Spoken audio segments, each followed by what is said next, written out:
Good morning बच्चों, आपका स्वागत है मेरे यूट्यूब चैनल वीर फिजिक्स क्लासेस में।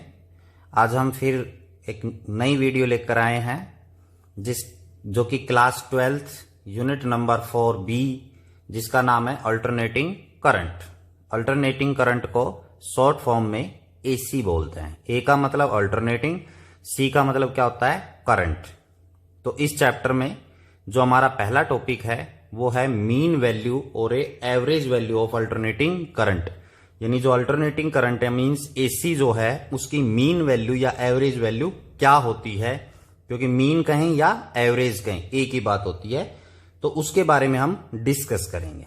क्लियर? तो अब क्या कहता है, इसकी डेफिनेशन के बारे में डिस्कस करते हैं। The mean value of AC की जो मीन वैल्यू है या एवरेज वैल्यू जिसे कहें, ओवर एनी हाफ साइकिल। अब आप कहोगे कि सर हाफ साइकिल क्या है, तो यहां पर मैं इस डेफिनेशन को डिफाइन करने से पहले अल्टरनेटिंग करंट के बारे में आपसे कुछ बातें करता हूं। अल्टरनेटिंग करंट जिसको हम AC कहते हैं, वो बेटा क्या होता है, continuously with respect to the time change होता रहता है। With respect to the time जो है कंटिन्यूसली वो क्या होता रहता है, चेंज होता रहता है। तो उसके लिए जैसे मैं एक ग्राफ से आपको समझाता हूं, जैसे हम वेव बनाते हैं तो एक ये y एक्सिस है, पॉजिटिव y एक्सिस, ठीक है, ये पॉजिटिव y एक्सिस है, ये हमारे पास नेगेटिव y एक्सिस कहलाती है, और ये हमारे पास क्या है, x एक्सिस है, पॉजिटिव। कौन सी एक्सिस है, पॉजिटिव x एक्सिस है। क्लियर? ये इसका ओरिजिन है, 0 पॉइंट है, मींस स्टार्टिंग पॉइंट है। तो जैसे हम वेव बनाते हैं, वेव का डायग्राम, उसी जैसे कि आपने +1 में पढ़ा था, तो उसी प्रकार जो अल्टरनेटिंग करंट है, this current is change with respect to the time continuously. यानी ये टाइम के साथ कंटिन्यूसली क्या होता रहता है, चेंज होता रहता है। इसकी पोलरिटी है वो चेंज होती रहती है। पोलरिटी का मतलब plus minus, continuously with respect to time change होता है। तो यहां पर उसके लिए क्या है कि ये इस प्रकार एक वेव फॉर्मेशन बनती है इसी की। क्लियर? ये 0 था, 0 से स्टार्ट हुआ, यहां पर आपके पास आया। क्लियर? फिर इसके बाद ये कहां जाएगा, नेगेटिव एक्सिस के अलोंग। कहां जाएगा, नेगेटिव एक्सिस के अलोंग। तो यहां पर 0, यहां पर जो टाइम होता है वो T/2 होता है। टाइम क्या होता है, T/2। यहां पर जो टाइम होता है वो कंप्लीट T होता है। What is T? T is the time period.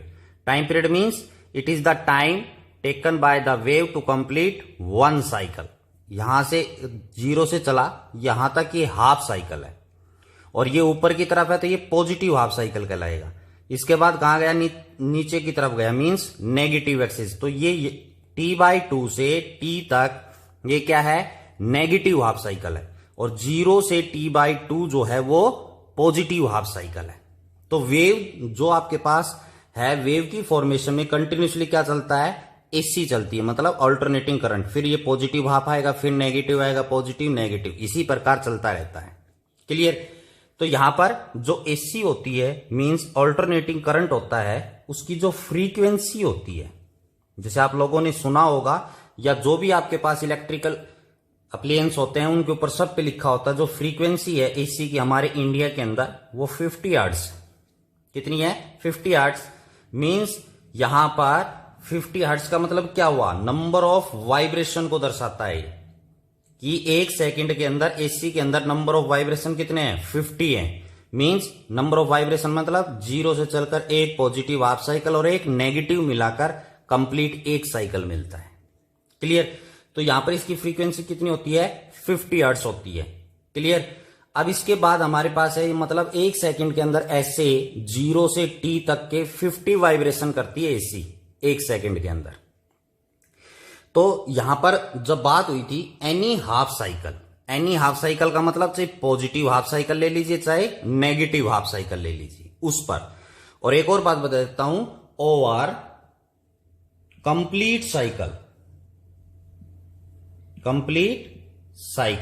जैसे कंप्लीट साइकिल मतलब 0 से T/2, T/2 से T, ये कंप्लीट साइकिल हुआ।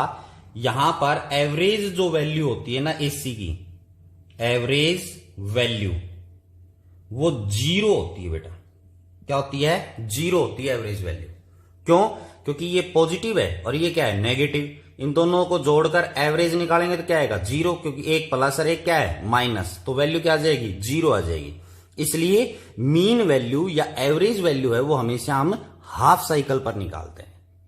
जैसे पेपर में आपसे 1 मार्क्स के क्वेश्चन में वो पूछ भी ले तो कि भाई कंप्लीट साइकिल के ऊपर एवरेज वैल्यू एसी की क्या होगी, तो आपका आंसर होगा सर 0 होगी। क्लियर? तो इस प्रकार जो एसी है वो कंटिन्यूसली चलती है। ये डायग्राम से मैंने आपको बताया। अब इसके बाद आगे चलते हैं डेफिनेशन में। और एनी हाफ साइकिल, मतलब पॉजिटिव हो चाहे negative, is defined as the value of steady current. Steady current का मतलब that current which is not change, जो कि कंटिन्यूसली सेम वैल्यू है वो करंट की क्या होती रहे? फ्लो होती रहे। स्टेडी करंट कहते हैं which would send the same amount of charge through a circuit in the time of half cycle t/2। क्या मतलब हुआ? हाफ साइकिल पे। क्लियर? स्टेडी करंट मतलब constant current, which would send the same amount of charge, मतलब ये steady current है वो charge क्या करे? सेंड करे। चार्ज क्या करे? सेंड। किसके अंदर? सर्किट के अंदर। कैसे सर्किट के अंदर? जिसका टाइम पीरियड है वो कितना है? हाफ साइकिल का, यानी t/2। हाफ साइकिल का टाइम पीरियड कितना होता है? t/2। As sent by AC, मतलब ऑल्टरनेटिंग करंट जो चार्ज सप्लाई करे किसके अंदर? सेम सर्किट के अंदर, सेम टाइम पीरियड में। मतलब सेम टाइम पीरियड कौन? हाफ टाइम पीरियड में। जो स्टेडी करंट, अब मैं थोड़ा सा ब्रीफली में आपको बता देता हूं कि जो स्टेडी करंट है चार्ज सप्लाई करेगा सर्किट के अंदर हाफ टाइम के अंदर, हाफ साइकिल के दौरान सेम सर्किट के अंदर, उतना ही चार्ज यदि एसी सप्लाई करे सेम सर्किट में सेम टाइम पीरियड में, उस दौरान जो चार्ज की वैल्यू होगी वो उसे हम मीन वैल्यू और average value of alternating current कहेंगे। उस दौरान मतलब जो चार्ज सप्लाई किया, चार्ज सप्लाई किया तो क्या होगा? करंट भी सेम है, करंट भी आएगा। मीन, एवरेज, तो वो करंट की जो वैल्यू होगी वो क्या कहलाएगी? मीन वैल्यू कहलाएगी। जब हम चार्ज सप्लाई करेंगे, क्योंकि करंट और चार्ज क्या है? रिलेशन है। करंट क्या होता है? Rate of flow of the charge is called current, जिसको हम I divide that is equal to charge upon time के बराबर होता है। किसके बराबर होता है? I that is equal to Q/T। तो ये सेम चार्ज सप्लाई करेगा, सेम टाइम पीरियड के अंदर सप्लाई करेगा, तो करंट भी कैसा होगा? जिसकी वैल्यू आएगी वो कैसी आएगी? एवरेज और एक मीन। और ये किस पर निकालेंगे? हाफ साइकिल के ऊपर निकालेंगे। क्लियर हुआ? फिर से एक बार कि स्टेडी करंट जो चार्ज सप्लाई करेगा, same amount of charge supply एक सर्किट के अंदर हाफ टाइम पीरियड के अंदर t/2 में, उतना ही चार्ज जो है वो कौन सप्लाई करे? AC, alternating current. Same circuit के अंदर सेम टाइम पीरियड के अंदर, उस दौरान जो अल्टरनेटिंग करंट की वैल्यू होगी वो मीन वैल्यू और एवरेज वैल्यू होगी। क्लियर हुआ? अब हम बात करते हैं इसके मैथमेटिकली की, कि यहां पर इसकी मैथमेटिकली वैल्यू है वो क्या होगी, इसके बारे में हम डिस्कस करते हैं। तो क्या है? देखिए, let an alternating current means AC be represented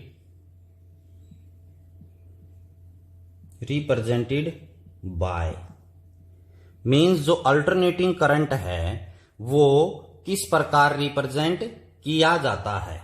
तो I, alternating current I that is equal to I0 sine omega T.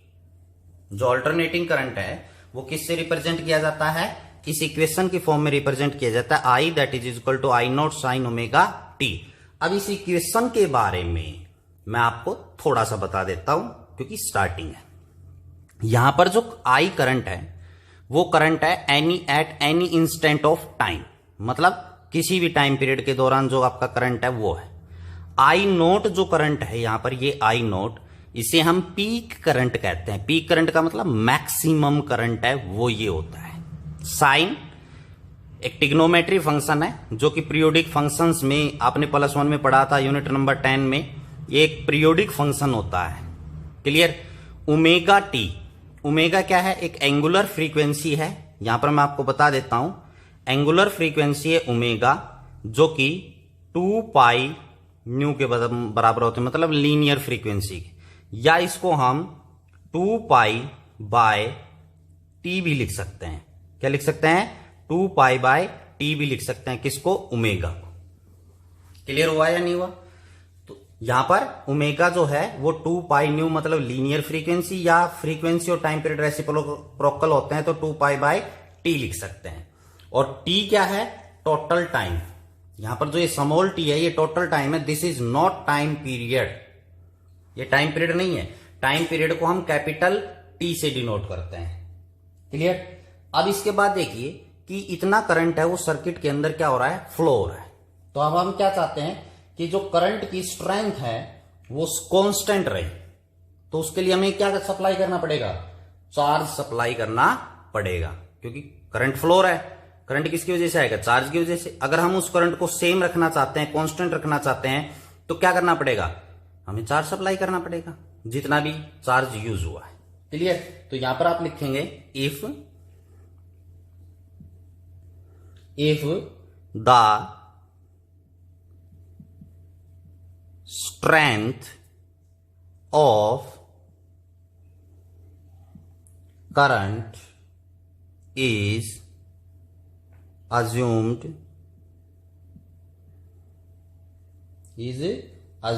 to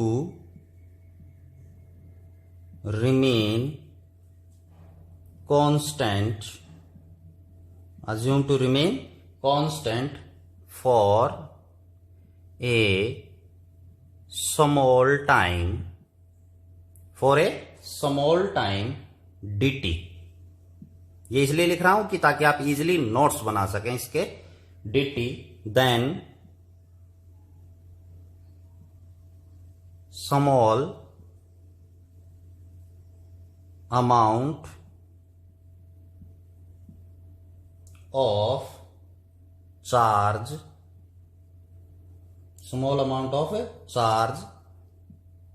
sent in a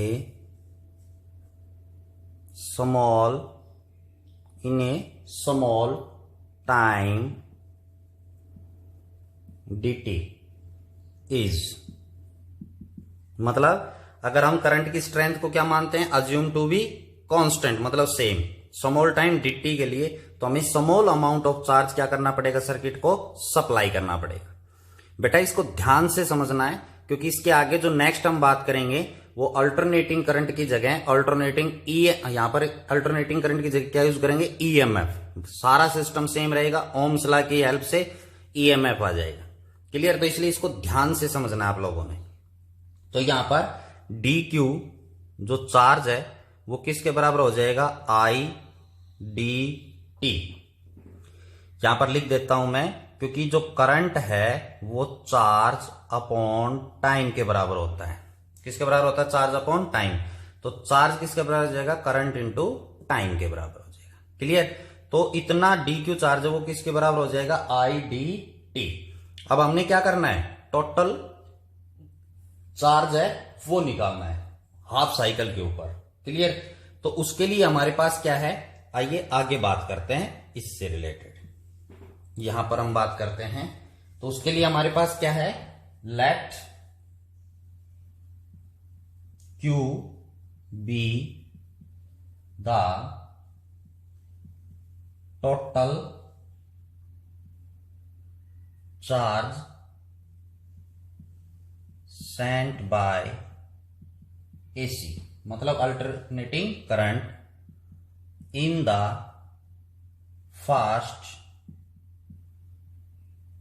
half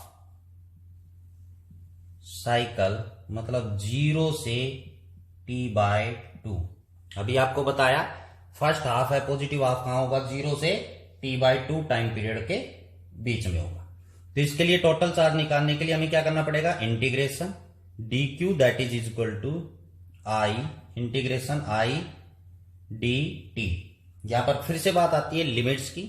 तो जैसे हाफ साइकिल की बात कर रहे हैं, फर्स्ट हाफ साइकिल की, इसी प्रकार जैसे नेक्स्ट करेंगे तो सेकंड हाफ साइकिल लेना है, हाफ साइकिल, क्योंकि कंप्लीट साइकिल के ऊपर अल्टरनेटिंग करंट की वैल्यू 0 होगी, एवरेज वैल्यू और मीन वैल्यू। तो लिमिट है वो 0 से t/2 हो जाएगी, 0 से t/2। तो यहां पर हमारे पास जो dq है इसके साथ मल्टीप्लाई में कौन है 1, तो इसका इंटीग्रेशन करेंगे तो हमारे पास क्या आएगा q, क्या आएगा q। यहां पर i dt है, क्लियर। तो यहां पर I करंट है, इस करंट की वैल्यू यहां से आपके पास जो ये इक्वेशन है, इक्वेशन नंबर फर्स्ट मान लेते हैं, इस इक्वेशन नंबर फर्स्ट से I की वैल्यू है वो पुट करनी है। तो यहां पर आपके पास 0 से t/2, I की जगह I not sign omega t dt put कर दिया। किसकी वैल्यू पुट कर दी, I की पुट कर दी यहां पर इस इक्वेशन नंबर फर्स्ट से। क्लियर हो गया, कोई कंफ्यूजन यहां तक आपने नोट कर लिया। आइए अब हम आगे बात करते हैं। तो यहां पर आपके पास q that is equal to integration 0 to t/2 I sine omega t dt, I की वैल्यू इक्वेशन नंबर फर्स्ट से पुट की थी। अब यहां पर q that is equal to, अब dt है टाइम, तो इसका मतलब टाइम के रेस्पेक्ट में इंटीग्रेशन कर रहे हैं। तो यहां पर I नोट क्या है कांस्टेंट, इसको हम बाहर ले लेंगे, ठीक है। तो अंदर आपके पास बचेगा 0 से t/2 इंटीग्रेशन में limit sign omega t dt। अब यहां पर साइन ओमेगा t dt का हमने क्या करना है इंटीग्रेशन। तो देखिए जो साइन थीटा जो होता है उसका इंटीग्रेशन बेटा किसके बराबर होता है cos theta minus cos theta. तो यहां पर कोस ओमेगा टी, साइन का इंटीग्रेशन क्या होता है माइनस कोस थीटा। तो थीटा कौन है ओमेगा टी, कंप्लीट एक थीटा है, तो यहां पर माइनस कोस ओमेगा टी। अब इंटीग्रेशन में क्या होता है बेटा ट्रिग्नोमेट्री फंक्शन का करते हैं, तो ये तो ट्रिग्नोमेट्री फंक्शन का हो गया क्या साइन का माइनस कोस। अब इसका क्या करना है, एंगल जो होता है ना एंगल, उसका हमें डिफरेंशिएशन करना पड़ता है जिसके रेस्पेक्ट में आप इंटीग्रेशन कर रहे हो। एंगल का क्या करना है डिफरेंशिएशन। तो ओमेगा टी है, इसका जब हम टी के रेस्पेक्ट में डिफरेंशिएशन करेंगे तो ओमेगा आंसर आएगा, और उसको कहां लिखते हैं डिवाइड में, कहां लिखते हैं डिवाइड में। क्लियर। तो यहां पर इसका integration minus cos omega T, और ओमेगा टी एक एंगल है तो एंगल का डिफरेंशिएशन करना है, यहां पर ओमेगा आ जाएगा। क्लियर। और लिमिट है वो 0 से t/2 है, 0 से कितनी है t/2। ध्यान से समझना इस चीज को। q that is equal to, अब यहां से माइनस और ओमेगा को बाहर ले जाते हैं, तो यहां पर minus I naught omega. Clear. अंदर आपके पास क्या बचा कॉस ओमेगा टी बचा, और तो हम यहां पर क्या रखेंगे लिमिट, साथ के साथ लिमिट रख देते हैं। तो यहां पर limit upper limit minus lower limit, तो अपर लिमिट पुट करेंगे कॉस ओमेगा, टी की जगह लिमिट पुट करनी t/2 हो गया, इस टी की जगह माइनस लोअर लिमिट, तो लोअर लिमिट में कॉस ओमेगा, टी की जगह क्या पुट कर देंगे 0, upper limit minus lower limit.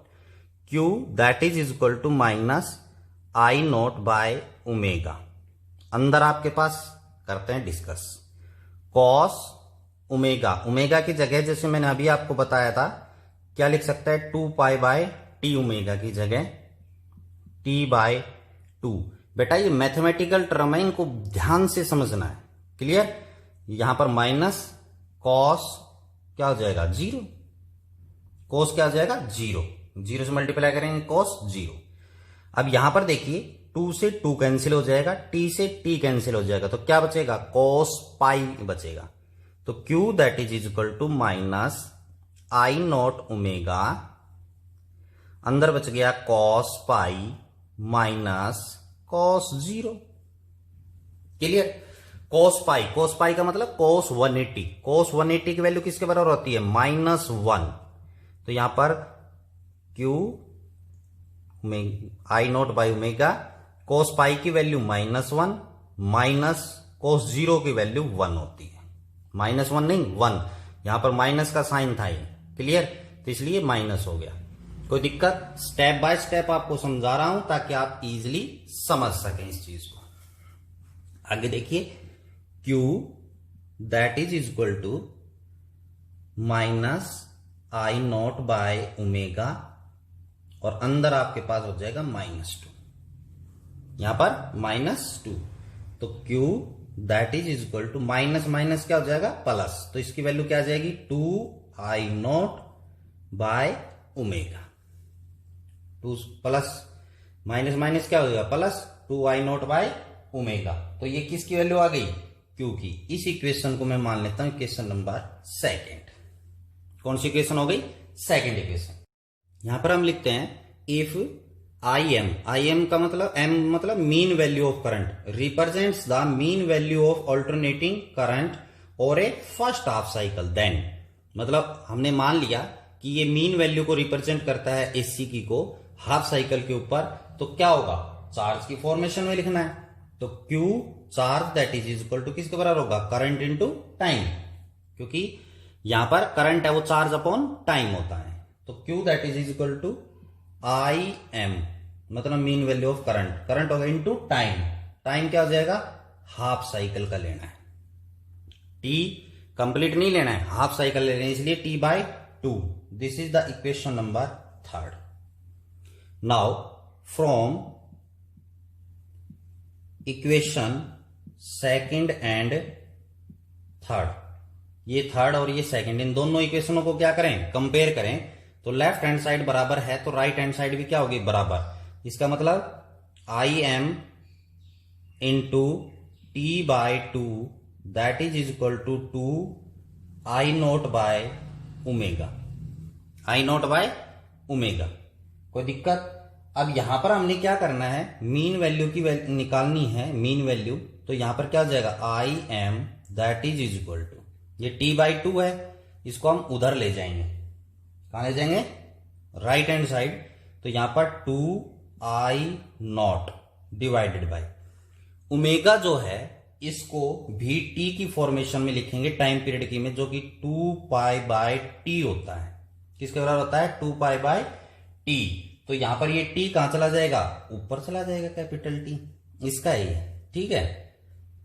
अब इधर क्या करना है, ये T/2 इधर लेके आए तो ये 2 क्या हो जाएगा, t हो जाएगा, 2/t। तो बेटा t से t क्या हो गया, कैंसिल, एक 2 से 2 क्या हो गया, कैंसिल। तो आपके पास क्या बचा, I m that is equal to 2I0 divided by pi, 2I0 divided by pi. तो ये क्या गया, मीन वैल्यू और average value of alternating current, ठीक है। 2 कांस्टेंट है, I0 क्या है, peak value of current, current की मैक्सिमम वैल्यू, और पाई आपको पता है किसके बराबर होता है, 22/7 है, वो होता है 22 डिवाइडेड बाय 7। क्लियर?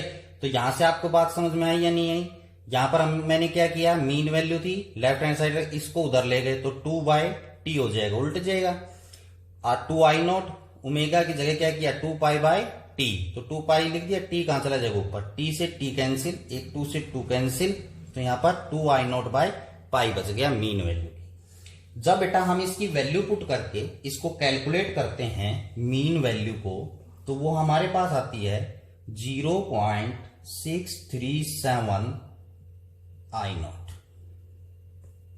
यानी ये जो वैल्यू है वो किसकी बराबर है, मीन वैल्यू, यानी मीन वैल्यू किसके बराबर होगी, 0.637 ऑफ I0। तो यहां पर हम क्या लिख सकते हैं, mean value of alternating current is 0.637 times to the peak current.